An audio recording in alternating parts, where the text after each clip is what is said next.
So let's read the question. Question says, if the Coulombic force acting between two protons separated by a distance r is F, what would be the force acting between two alpha particles separated by a distance 2r? Four options is given here. We just have to talk about its solution. बच्चों अगर हम solution की बात करें तो solution में बच्चों हम सबसे पहले देखेंगे इसका की कॉन्सेप्ट।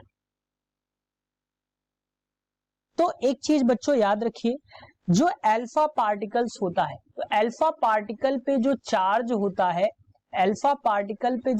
होता है वो होता है 2 इंटू चार्ज ऑन प्रोटॉन।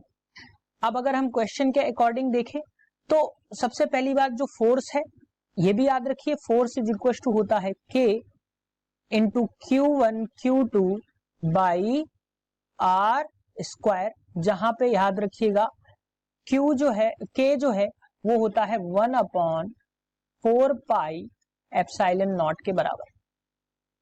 सो बच्चों अगर हम इसके अकॉर्डिंग अब हम क्वेश्चन को देखें तो क्वेश्चन में कह रहा है कि दो प्रोटॉन्स हैं, उनको r डिस्टेंस से सेपरेट किया गया है, तो फोर्स क्या होगा? दो प्रोटॉन्स हैं तो Q1 इक्वल्स टू हमने मान लिया Q2 है इक्वल्स टू Q। सो इनके बीच में फोर्स जो आएगा वो क्या आ जाएगा? जो फोर्स आएगा वो आएगा K Q square by R square. जो फोर्स आया वो आया K Q square by R square.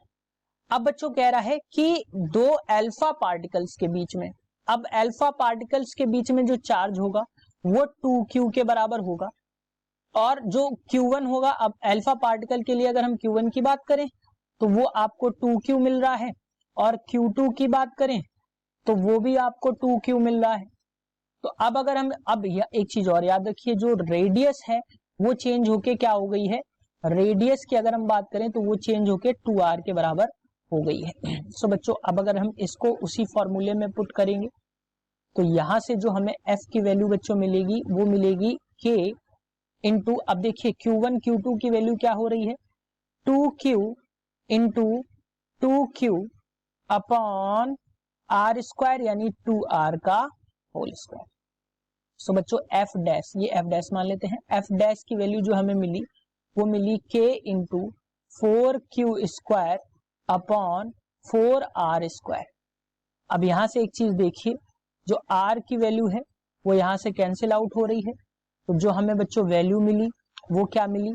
f dash की वैल्यू जो हमें मिली वो यहां पे मिली k Q square by r square, और यही f डैश की वैल्यू जो है वो इक्वेशन 1 के अकॉर्डिंग या पिछले जो हमने बताया था उसके अकॉर्डिंग क्या है, यहाँ पे हम देखेंगे यही वैल्यू जो है ये KQ square by R square के बराबर हमें मिल रही है, यानी कि f डैश जो है वो फोर्स में कोई भी चेंजमेंट नहीं आएगा, फोर्स जो है वो वही रहेगा।